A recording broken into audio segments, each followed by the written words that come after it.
कहानी की शुरुआत में हम एक लड़की को देखते हैं जिसका नाम एरिश होता है और वो गेम खेल रहा होता है। पर तभी उसके डैड यहाँ पर आते हैं और कहते हैं कि पूरे दिन गेम खेलते रहे तो जल्दी आओ, तुम्हें इंटरव्यू के लिए जाना है। और फिर हमें एरिश को दिखाया जाता है जो कि भाग रहा होता है क्योंकि उसके ऊपर कोई गोलियां बरसा रहा होता है। फिर नेक्स्ट सीन में हमें 13 मिनट पहले का सीन दिखाया जाता है कि ये सब कैसे शुरू हुआ। हम देखते हैं कि एक बिल्डिंग के पास एरिश और उसागी और उसके दो बाकी फ्रेंड को दिखाते हैं और ये सब बातें कर रहे होते हैं। उनमें से एक लड़की कहती है कि गेम अभी तक स्टार्ट क्यों नहीं हुआ, बहुत देर हो गई है। तभी वहाँ पे बहुत सारी गाड़ियां आ जाती हैं और फिर सभी गाड़ी से उतर जाते हैं। फिर उनमें से एक आदमी पूछता है कि तुम यहाँ क्या कर रहे हो। अरिसु भी उनसे पूछता है कि तुम यहाँ क्या कर रहे हो, जिस पर वो कहता है कि मैंने कार्स देखे थे, गेम शुरू होने वाला है। जब वो लोग बात कर ही रहे होते हैं तभी वहाँ पे जोरदार फायरिंग शुरू हो जाती है और फिर वहाँ भगदड़ शुरू हो जाती है और लोग एक एक करके मरने लगते हैं फायरिंग में। अरिसु कहता है कि हमें अलग अलग दिशा में भागना चाहिए। फिर सभी लोग ऐसा ही करते हैं। फिर सभी लोग जाकर किसी गाड़ी के पीछे छुप जाते हैं। फिर आसमान में हम हुक्म के इक्के को देखते हैं जो कि बलून के सारे लटका हुआ था। फिर अरिसु अपने बाकी दोस्तों के पास जाने की कोशिश करता है। फिर हम एक आदमी को देखते हैं जो कि मरा नहीं था तो इसलिए अरिसु अपने साथ उसे ले जाता है। फिर अरिसु दूर खड़ा एक आदमी को देखता है जो कि काले कपड़े पहना हुआ था। फिर अपने दोस्तों के पास पहुंच जाता है उस आदमी को लेकर और कार के पीछे छुपक जाता है और जिसको वो अपने साथ लाया था वो मर जाता है। फिर वहाँ पे एक गाड़ी आती है जिसमें एक लड़का और एक लड़की होते हैं। लड़की का नाम एन और लड़के का नाम टट्टा था। फिर वो दोनों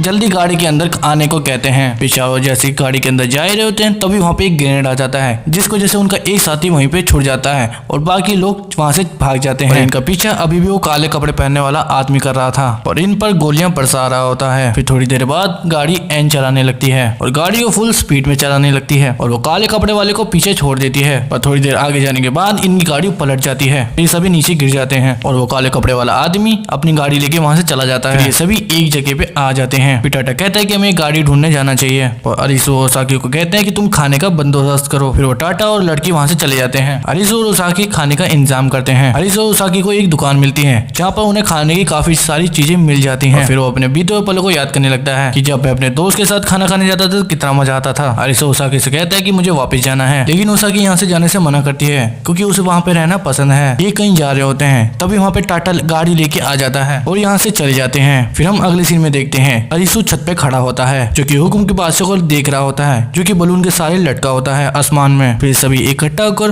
प्लानिंग करने लगते हैं। अरिसु कहते हैं कि अगर काले कपड़े वाले से बचना है तो हमें दूसरा गेम ज्वाइन करना पड़ेगा। उसाकी भी इस बात का साथ देती है। वो कहती है अगर हमने ऐसा नहीं किया तो वो काले कपड़े वाला आदमी हमें मार देगा, ऐसा नहीं किया तो हमारे वीजा के दिन समाप्त हो जाएंगे और फिर हम मारे जाएंगे। अरिसु कहता है कि जितना हो सके हमें उस काले कपड़े वाले से दूर रहना होगा क्योंकि वही बादशाह है। फिर वो मैप देख के चुनते हैं कि हमें कहाँ जाना होगा और फिर वहाँ पे चले जाते हैं। फिर उन लोगों को एक जगह पे ब्रेसलेट्स पड़े हुए दिखते हैं और उसके पास कुछ लिखा होता है जिस पर लिखा होता है कि ज्वाइन करने के लिए 5 प्लेयर्स की जरूरत पड़ेगी और ये तो 4 ही हैं। तभी पीछे से एक लड़का और आता है जिसका नाम निरागी होता है। इन चारों में से एक लड़की मना करती कि नहीं, ये बहुत बुरा है, मैं इसके साथ बिल्कुल नहीं खेलूंगी। और युसाजी बोलती है कि नहीं खेलेंगे तभी मरेंगे, इससे अच्छा तो हम खेल के ही मर लेते हैं। फिर सभी एक एक करके ब्रेसलेट को ज्वाइन कर लेते हैं और गेट के दूसरी पार चले जाते हैं। फिर वो दरवाजा बंद हो जाता है। फिर वहाँ पे एक मॉनिटर आवाज देता है कि चिड़ी का बादशाह आ रहा है। फिर वहाँ पे एक लड़का आता है जो कि पूरी तरह से नंगा होता है और वो कहते हैं कि मैं ही चिड़ी का बादशाह हूँ और साथ में इस चिड़ी के बादशाह के साथ प्लेयर भी होते हैं। इस चिड़ी के बादशाह का नाम क्यूमा होता है और ये अरासी की टीम के सामने ही नंगा खड़ा होता है, इसलिए अरासो की टीम को काफी अजीब लगने लगता है और फिर क्यों ना अपनी टीम का इंट्रोडक्शन कराता है। पर अरासो कहता है कि ये सब बताना बंद करो, तुम हो कौन ये बताओ, जिस पर क्यों ना कहता है कि मैं इस देश का सिटीजन हूँ। फिर तभी एपिसोड यहीं पे समाप्त हो जाता है। सेकंड एपिसोड की शुरुआत में हमें पता चलता है कि क्यों ना एक बैंड में काम करता था और उस बैंड में वो सिंगर था। क्यों ना बताता है कि मैं यहाँ का लीडर हूँ और ये गेम मैंने बनाया है। क्यों ना के दोस्त बताते हैं कि ये गेम तो हमने भी नहीं खेला, ये गेम हम भी पहली बार खेल रहे हैं, जो इस गेम में हारा जाएगा वही मारा जाएगा, इसलिए ये गेम जितना तुम्हारे लिए सीरियस है उतना ही हमारे लिए सीरियस है। क्यों ना बताता है कि ये गेम का नाम कॉस्मोसिस है और वो इस गेम के रूल्स बताता है कि इस गेम की 2 घंटे की टाइम लिमिट है। इस गेम में पॉइंट्स को जमा करना होगा, आखिर में जो टीम सबसे ज्यादा पॉइंट्स लाएगी वही टीम जीती जाएगी। गेम की शुरुआत में दोनों टीमों के पास 10-10 हजार पॉइंट्स होंगे। ये पॉइंट्स अपने टीम मेंबर्स के साथ अपने हिसाब से बांट सकते हैं। इस गेम में पॉइंट्स भी लिए जाते हैं और पॉइंट्स लेने के 3 तरीके हैं। सबसे पहले बैटल होती है, फिर आइटम और फिर बेस। बैटल में पॉइंट्स लेने के लिए दूसरी टीम को छूना पड़ेगा, फिर जिस टीम के मेंबर ने छुआ है उसे 500 पॉइंट्स मिल जाएंगे और जिसको छुआ है उसको 500 पॉइंट्स घट जाएंगे। साथ ही इसे 2 से ज्यादा लोग खेल सकते हैं। जब दोनों साथी अपने एक दूसरे के हाथ पकड़ लेंगे तो उनके पॉइंट्स प्लस हो जाएंगे। ऐसे 2 खिलाड़ी आराम से एक खिलाड़ी को हरा सकते हैं। साथ ही क्यों ना गेम के आइटम्स के बारे में भी बताता है। यहाँ पर बहुत सारे कंटेनर है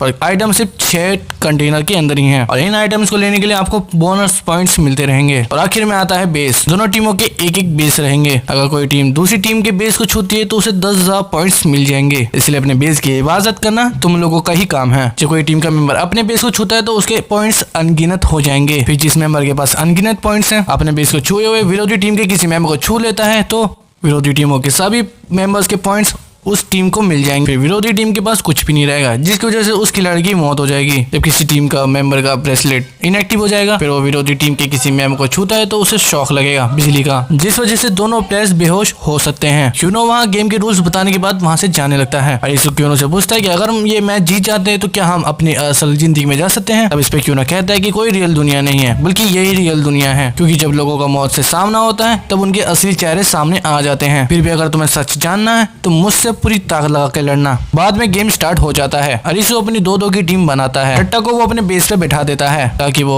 बेस की रखवाली कर सके। अरिसु अपनी कम और ज्यादा पॉइंट्स की टीम बनाता है और इसको कोई ना गेम के आइटम्स को ढूंढने लगते हैं। इरागी और ओसागी विरोधी टीम से पॉइंट्स जीतने की कोशिश करते हैं। कोइनो को आइटम मिल जाता है जिसमें 2000 पॉइंट्स होते हैं। और तभी यहाँ पे क्यूमा आ जाता है। क्यूमा इनके साथ बैटल करना चाहता है। अरिसु अकेले ही क्यूमा से बैटल करना चाहता है और अरिसु क्यूमा के पॉइंट्स ले लेता है। इस तरह अरिसु की टीम काफी आगे चलती है। वहीं दूसरी तरफ निराजी और युसाजी विरोधी टीम के एक मेंबर के पॉइंट्स ले लेती है। अब अरिसु की टीम 4000 पॉइंट से आगे चल रही है। अब धीरे धीरे करके वो 5000 पॉइंट से विरोधी टीम से आगे बढ़ जाते हैं। इस बात का अरिसु की टीम जश्न मना रहे होते हैं। क्यूमा की टीम भी यही सोच रही होती है कि उनके पास ज्यादा पॉइंट्स हो गए हैं, लेकिन क्यूमा का अलग ही प्लान होता है। वो अपनी टीम के साथ विरोधी टीम के बेस पे चला जाता है जहाँ पर केवल टट्टा होता है। टट्टा विरोधी टीम को देख के डर जाता है, लेकिन टट्टा अपने बेस को तभी छू लेता है जिसकी वजह से उसे अनगिनत पॉइंट मिल जाते हैं। अब अगर टट्टा किसी खिलाड़ी को छूता है तो वो खिलाड़ी मारा जाएगा। इसलिए क्यूमा की टीम के सारे मेंबर्स टट्टा के ऊपर हमला बोल देते हैं। विरोधी टीम के 3 मेंबर्स अरिसु की टीम के बेस को छू लेते हैं, लेकिन एक खिलाड़ी को टट्टा छू लेता है, जिस वजह से टट्टा को उस खिलाड़ी के सारे पॉइंट्स मिल जाते हैं। इसलिए वो मारा जाता है क्योंकि उसके पास कोई पॉइंट्स नहीं होते हैं। विरोधी टीम के 3 मेंबर्स ने टट्टा के बेस को छू लिया होता है, तो उन 3 मेंबर्स के पास भी 10-10 हजार पॉइंट्स हो जाते हैं। इसलिए क्यूमा की टीम आगे चल रही है। अरिसु कहते हैं कि ये लोगों ने जानबूझ के किया है, वो लोग यहाँ के बादशाह हैं। अब समय भी बस 1 घंटा ही बचा है, इसलिए अरिसु और उसकी टीम आइटम्स को ढूंढने लग जाते हैं ताकि उनके पॉइंट्स ज्यादा हो सके, पर उनके